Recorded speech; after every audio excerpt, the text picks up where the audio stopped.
जी, अस्सलाम वालेकुम डॉक्टर समा, कैसे हैं आप? मैं बिल्कुल ठीक है डॉक्टर साहब, आप कैसे हैं? अल्हम्दुलिल्लाह, शुक्र अल्लाह का।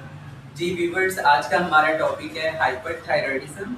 तो आज हम डॉक्टर सामा से इसके बारे में पूछेंगे। जी जी डॉक्टर डॉक्टर सामा। साहब, जिस तरह हमने लास्ट वीडियो में डिस्कस किया था हाइपोथायराइडिज्म के बारे में कि हमारे पास थायराइड की कमी हो तो उसमें क्या हो सकता है। तो उसमें हमने बताया था कि हमारा जो मेटाबॉलिज्म है वो स्लो डाउन हो जाएगा। तो मैं अपने व्यूवर से रिक्वेस्ट करूंगा कि अगर आपने अपना पुराना यानी कॉन्सेप्ट बिल्ड करना है तो आप वो वीडियो लाजमी देखें। जब आप वो वीडियो देखेंगे तो आपके लिए हाइपरथायराइडिज्म समझना और ज़्यादा ईजी हो जाएगा। तो हाइपरथायराइडिज्म होता है, जिस तरह इसके नाम से ही ज़ाहिर हो रहा है कि हाइपर क्या होता है। तो हाइपर मतलब होता है कि बहुत ज़्यादा होना, टू फास्ट। तो हाइपरथायराइडिज्म बेसिकली टू फास्ट होगा। ठीक हो गया। अच्छा डॉक्टर सामा, हमारे व्यूअर्स को बताइएगा कि जो हाइपरथायराइडिज्म होता है, ये इसकी क्या कॉजेज हो सकती है? जी बिल्कुल डॉक्टर साहब, इसकी जो सबसे पहली कॉज होती है वो होती है ग्रेव्स डिजीज। ग्रेव डिजीज हमारे पास नॉर्मली पेशेंट आते हैं, उनके गले पड़े हुए होते हैं, मतलब कि उनकी बाहर देखने से ही नजर आ रहा होता है कि उनके गिल्लड़ पड़े हुए हैं, तो उसको हम ग्रेव्स डिजीज कहते हैं।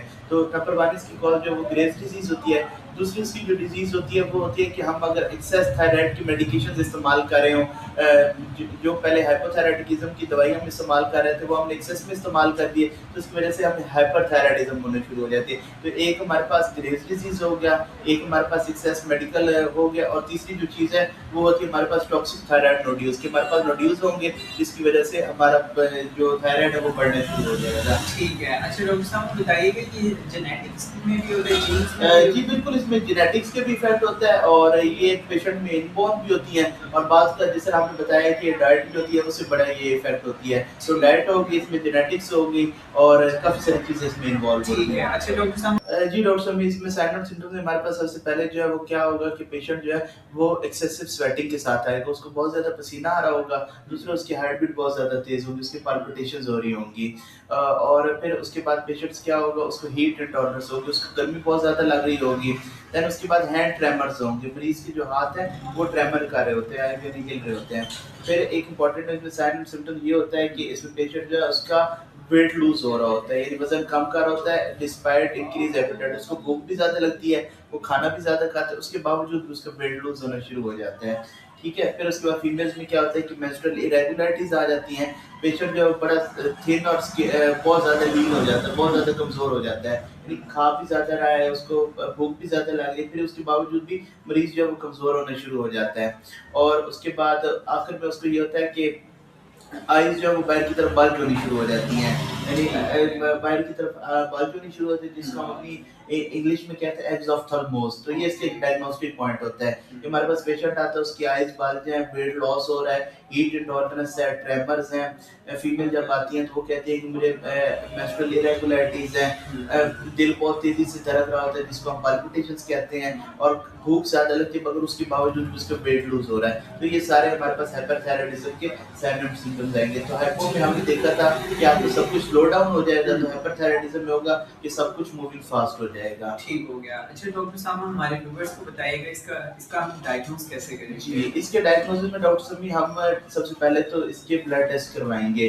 तो थायराइड प्रोफाइल हम करवाएँगे, ठीक है। जो नॉर्मली हम थायराइड की किसी पेशेंट में कराते हैं। तो अब उसका डायग्नोस्टिक पॉइंट में क्या होगा कि हमारे पास जो टीएसएच है वो कम होना शुरू हो जाएगा, यानी इनमें उसकी वैल्यूज़ कम आएँगी और T3, T4 लेवल्स बढ़ेंगे। तो जिस तरह मैंने लास्ट वीडियो में आपको बताया था कि जो टीएसएच है वो बेसिकली हमारे पास एक मैकेनिज्म होता है, उसको फीडबैक मैकेनिज्म हम कहते हैं, तो वो उसको कंट्रोल कर रहा होता है। तो हाइपरथायराइडिज्म में टीएसएच जो है वो कम सिक्रीट होगा और T3, T4 लेवल जो है वो इंक्रीज होना शुरू हो जाएंगे। तो ये हाइपरथायराइडिज्म के हमारे पास डायग्नोस्टिक पॉइंट होंगे। फिर उसके बाद हम इसका अल्ट्रासाउंड करवाते हैं थायराइड नोड्यूल्स देखने के लिए कि इसके आया कि थायराइड नोड्यूल्स हैं क्या, तो हम इसको थायराइड स्कैन करवाते हैं, तो वही नॉर्मली अल्ट्रासाउंड होता है। ठीक हो गया। अच्छा डॉक्टर साहब का बता दें। जी डॉक्टर साहब, इसमें हाइपरथायराइडिज्म में हम थायराइड लॉरिंग ड्रग्स देंगे जो कि थायराइड लेवल को कम करेंगी। तो हमारे पास दो ड्रग्स होती हैं, एक मेथिमोजोल होती है, प्रोपाइलथायोयूरेसिल होती है। तो मैंने इसके सिम्टम्स में एक आपको बताया था कि पाल्पिटेशंस होंगी, दिल की धड़कन तेज होनी शुरू हो जाएगी पेशेंट की हाइपरथायराइडिज्म में। तो उसके लिए हम उसको प्रोपेनल और बीटा ब्लॉकर्स वगैरह देते हैं, जो नॉर्मली हमारे मार्केट में इंट्राल के नेम से आती है। तो बाकी इसके साइन एंड सिम्टम देखेंगे तो मैं तो ये पेशेंट्स को अपना जो भी पेशेंट मेरे पास होता है या वीडियोज़ में, तो मैं उनको कहता हूँ कि आप अपने करीबी डॉक्टर को चेक करवाएँ। जी। पहले उसका डायग्नोसिस होगा, डायग्नोसिस के बाद देन ट्रीटमेंट आता है। जी। तो मेरी बेसिकली ये वीडियोज़ बनाने का मकसद ये है कि हमने पेशेंट्स को एजुकेट करना है, ना कि उनको सेल्फ मेडिकेशन की तरफ माइल करना है। तो आपको जब इस तरह के सिम्टम्स जिसमें आपका वज़न कम हो रहा हो, आपको स्वेटिंग बहुत ज़्यादा पसीना आ रहा हो, आपको सर्दियों में जिस तरह आजकल मौसम चल रहा है इसमें अगर पसीना आ रहा है, इंसोम्निया, आपको नींद नहीं आ रही, आपको स्ट्रेस है, एंग्जायटी है, आपको भूख ज़्यादा लग रही है मगर फिर भी आपका वेट जो है वो लॉस हो रहा है, तो आपने अपने करीबी डॉक्टर को चेक कराना, बजाय इसके कि आप सेल्फ मेडिकेशन करें।